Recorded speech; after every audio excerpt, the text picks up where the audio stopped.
Welcome to just minutes Jesus. రెండో రాత్రి గ్రంథము 2వ అధ్యాయము 4వ వచనం. పిమ్మట ఏలియా ఎలీషాతో, యెహోవా నన్ను యెరికోకు పొమ్మని సెలవిచ్చున్నాడు, కనుక నీవు దయచేసి ఇక్కడ ఉండమని ఎలీషాతో అనగా, అతడు యెహోవా జీవముతోడు నీ జీవముతోడు నేను నిన్ను విడువనెను.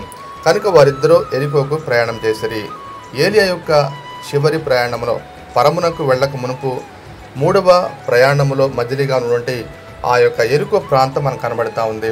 ఆధ్యాత్మిక కోణంలో యెరికో జయ జీవితానికి సాదృశ్యంగా ఉంది.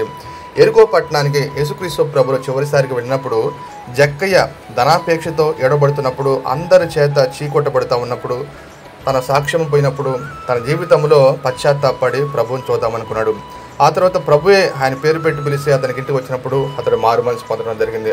అప్పుడు యేసుక్రీస్తు ప్రభు ఇతడు కూడా అబ్రహాము కుమారుడు అని చెప్పి ప్రశంసించడం జరిగింది. మన జీవితంలో శరీరాశ, నేత్రాశ, జీవపడమును మన మనస్సును స్వాధీనపరచుకున్నప్పుడు జయ జీవితాన్ని కలిగి ఉంటాము. ఆమేన్.